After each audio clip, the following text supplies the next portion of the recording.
sabemos. É o Messias. Ele estava convencido.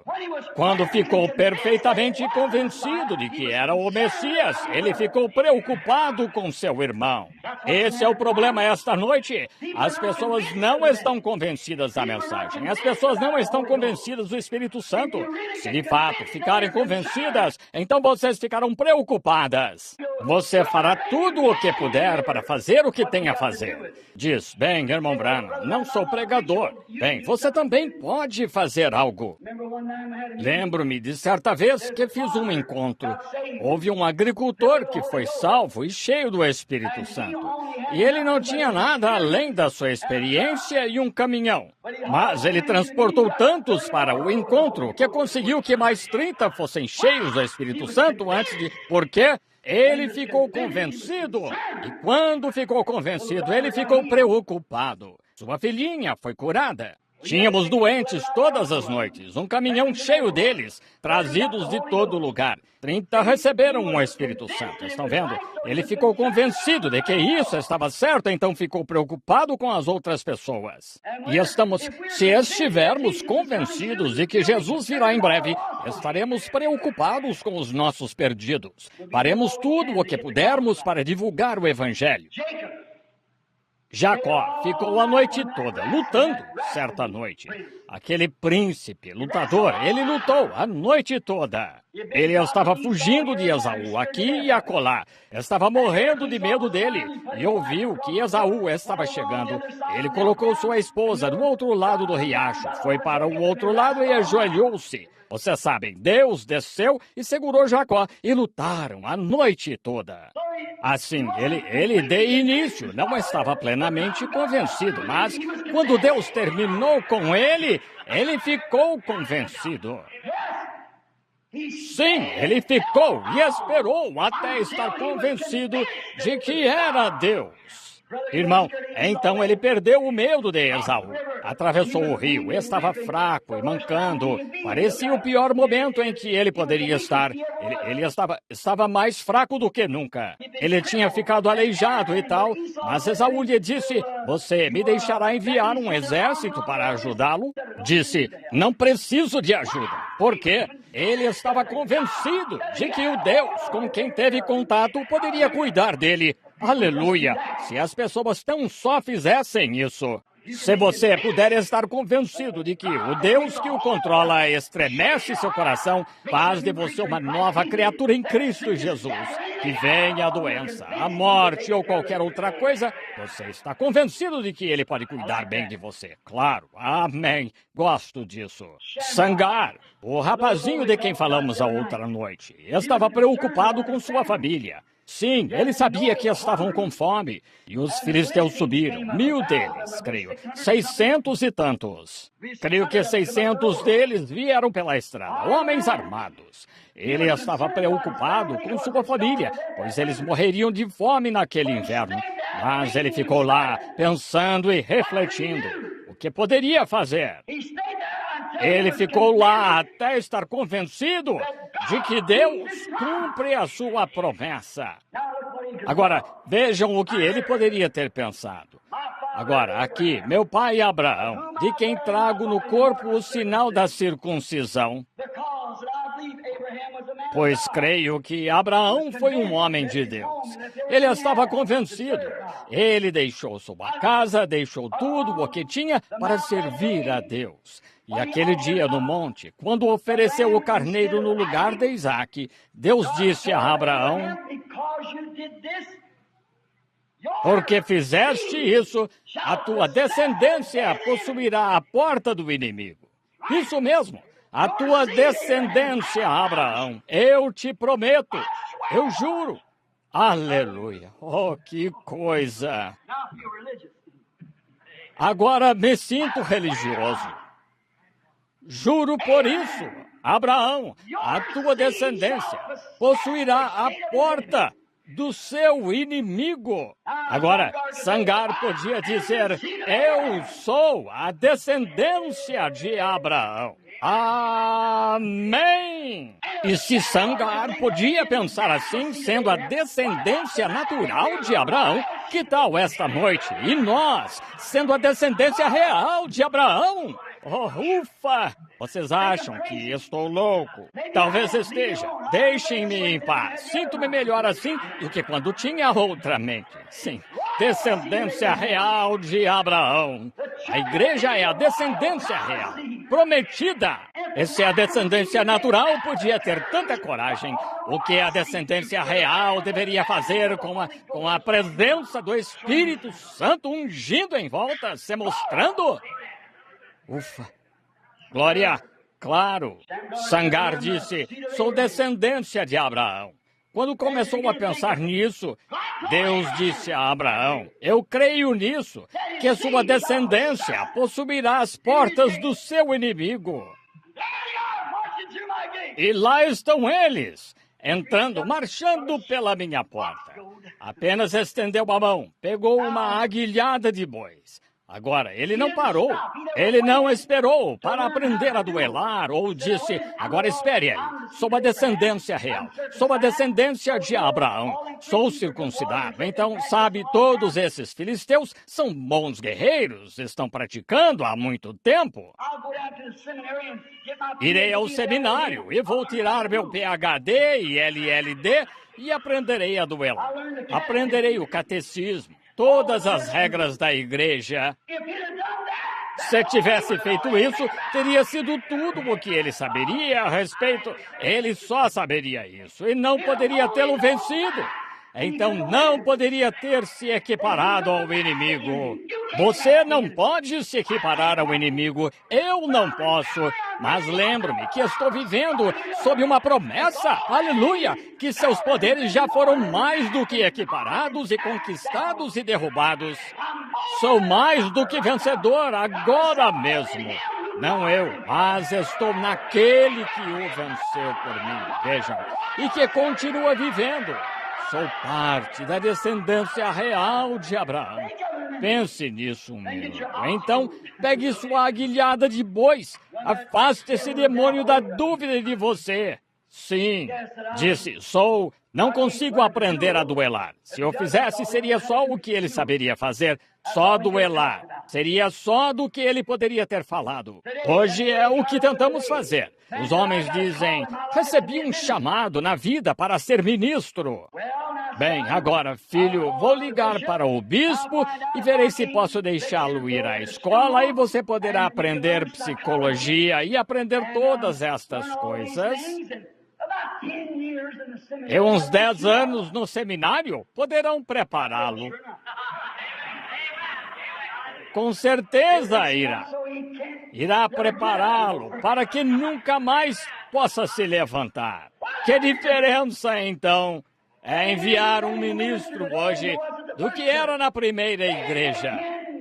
Eles não esperam 10 anos, esperam 10 dias. Se você leva 10 anos para ser convencido, eles foram convencidos em 10 dias. Amém. Ele pode estar convencido sobre psicologia, mas é preciso estudar joelhologia. Em apenas 10 dias, eles foram convencidos. E então, ficaram preocupados com os outros. Alguns deles nem sabiam assinar o próprio nome. A Bíblia disse que eles eram indoutos, iletrados, mas estavam convencidos. Aleluia! Não estou interessado em instrução, estou convencido de que Jesus Cristo é o Filho de Deus, estou convencido de que este é o Espírito Santo, estou convencido de que Ele é o curador, estou convencido de que Ele é o Salvador, estou convencido de que Ele virá, estou convencido de que isto é aquilo, estou convencido, creio nisso. Eles disseram que estavam convencidos. Algo aconteceu. Eles estavam convencidos, então ficaram preocupados depois que ficaram convencidos. Eles ficaram preocupados em levar a sua palavra aos demais. Foi um bom sinal. de que estavam convencidos. Eles estavam preocupados. Eles não estavam preocupados com instrução, preocupados em saber se sabiam dizer amém certinho. Não estavam preocupados a que organização pertenciam ou se tinham ou não um cartão de companheirismo. Eles estavam convencidos de que ele era tudo de que precisavam. E estou assim esta noite. Estou convencido de que só precisamos de Cristo. Não precisamos de um novo prefeito. Não precisamos de novos presidentes. Não precisamos de um novo exército. Não precisamos de uma nova bomba. Precisamos de Jesus. Era tudo de que estavam convencidos. E também criam que ele iria. Estavam convencidos de que ele supriria tudo de que precisavam. Vocês estão convencidos assim esta noite? Diga, estou convencido. Não importa o que venha diante de mim, ele resistirá a isso. Não importa o que venha diante de mim, estou convencido de que ele cuidará de mim. Ele disse que cuidaria.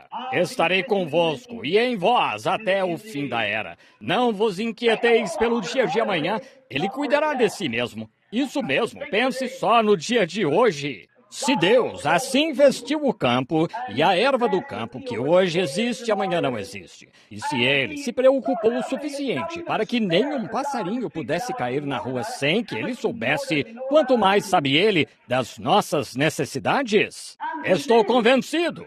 É por isso que vocês não me veem mendigando ofertas e isto, aquilo. Estou convencido. Se eu ficar com esta palavra, Deus ficará comigo. Estou convencido. Não precisa ser oferecido. Virá de alguma maneira. Eu estou convencido mesmo. Eu creio em cada palavra que ele disse. Estou convencido disso. Estou convencido de que ele suprirá todas as necessidades que eu tenho. Não terei de me preocupar com isso.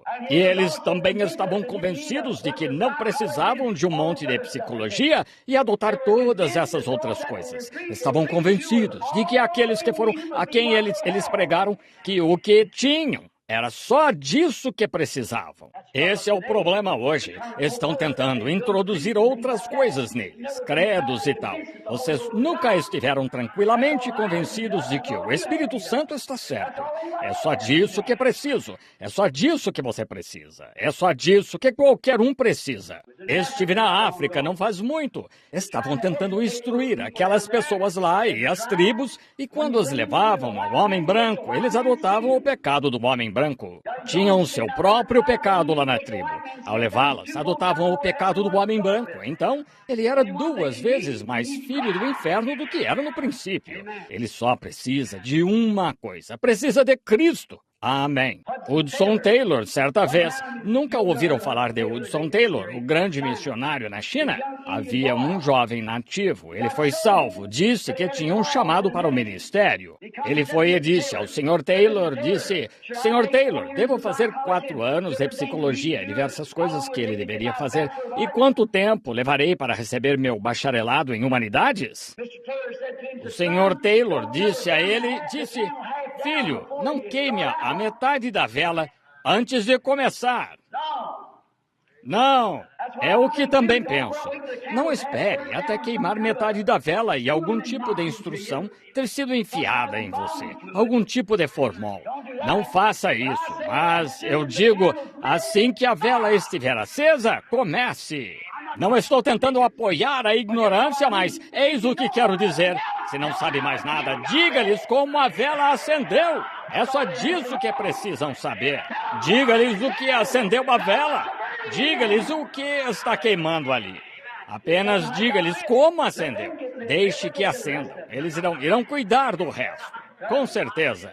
Você não tem de dizer, usar todo tipo de palavras grandes que, para começar, não conhece e que não significam nada depois de conhecê-las, entendem? Apenas diga-lhes, glória a Deus, o Espírito Santo me tocou e sou um homem diferente. Diga-lhes como a vela acendeu. Não espere até queimar, então virar fumaça a essa altura. Muitos deles hoje... Apenas diga-lhes como acendeu. O cego a quem Jesus deu a vista lá, fizeram tanto alvoroço, lembram-se de quando ele passou, os discípulos disseram quem pecou? Ele ou sua mãe, seu pai? Jesus disse, ninguém, mas para que se possam manifestar as obras de Deus. E ele lhe deu a vista. Aqui vieram todos os escribas e fariseus, e seu pai e sua mãe estavam mortos de medo, pois já haviam dito, se alguém der ouvidos a esse Jesus de Nazaré, esse profeta, receberá uma carta da igreja, será expulso. Não mudaram nem um pouco. Vejam, o mesmo. Qualquer que o ouvir ou for à sua reunião, você está fora da igreja para começar. Apagam seu nome do livro. Assim foram e chamaram seu pai e sua mãe. Disseram, este é o vosso filho? Disseram, sim, é. Disseram, sabemos que este é nosso filho e sabemos que nasceu cego. Bem, disse, como conseguiu sua visão? Disseram, perguntai-lhe a ele mesmo. Tem idade. Disse, dá glória a Deus, este homem é pecador. Ora, ele não tinha como falar sobre teologia com eles. Claro que não. Mas uma coisa ele sabia, ele estava convencido de que podia ver. Ele disse, se é pecador, não sei de que escola ele veio, nem nada a respeito, mas este é um bom argumento que tenho. Outrora, sendo cego, estou convencido de que posso ver, pois ele me disse que eu podia e o escutei. Aleluia!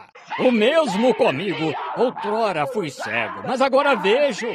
Outrora não conseguia ver isso, era pecador. Ele abriu meus olhos, estando outrora cego, agora vejo.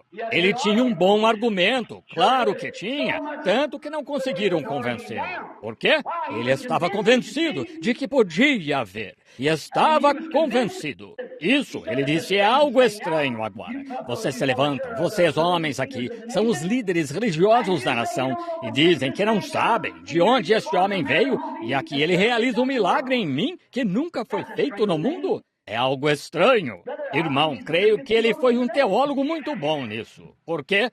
Ele estava convencido. Houve algo que o convenceu. Ele estava cego. Ele podia ver. Davi, quando chegou ao exército de Saul, Golias do outro lado.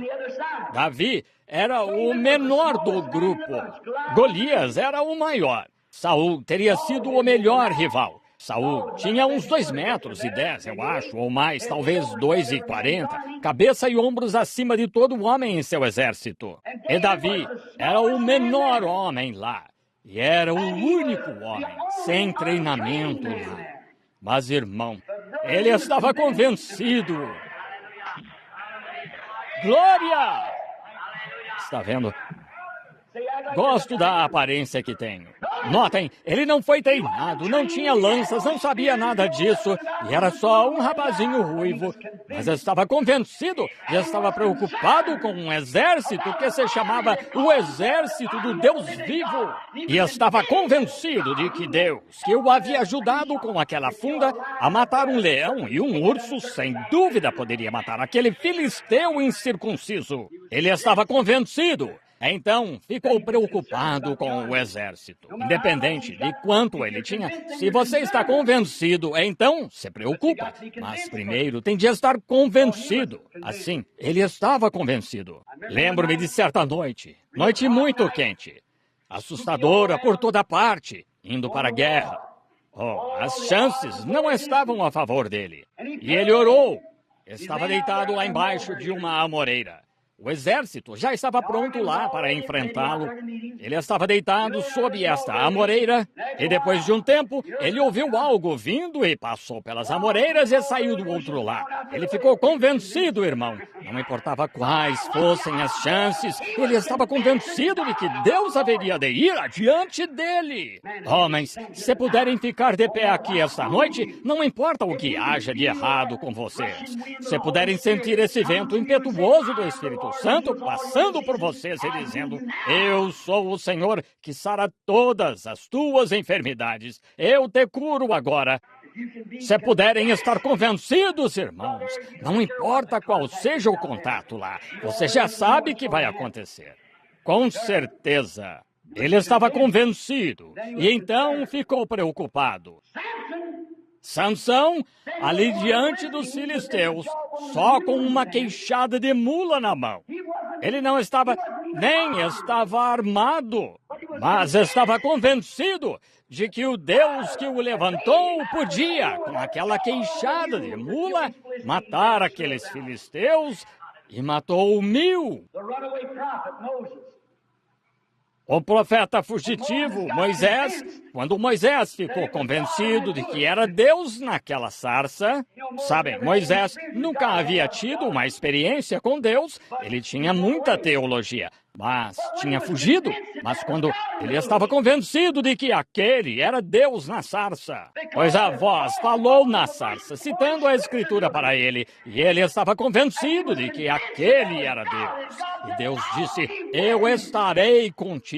Você sabe, ele havia perdido toda a preocupação com o fardo do Egito. Ele estava lá há 40 anos. E eles, escravizados, mas quando se convenceu de que era a vontade de Deus libertá-los, ele ficou preocupado logo no dia seguinte. Aqui vai ele pela estrada. Podem imaginar esta cena? Com Zípora montada numa mula, com o pequeno Gerson no colo, a barba crescida assim, com 80 anos, a cabeça calva, brilhando ao sol, uma vara torta na mão, clamando aleluia, indo ao Egito para assumir o controle. Sim, isto pode fazê-lo agir de forma estranha, pode tê-lo feito agir de forma estranha, mas ele estava convencido, porque eu irei contigo, Moisés. Pegarei. I'm free from condemnation. Jesus gives liberty and a full salvation. Saving me, what does He do? Keeping me from all sin and shame. Right above it. Oh, wonderful is my Redeemer, praise His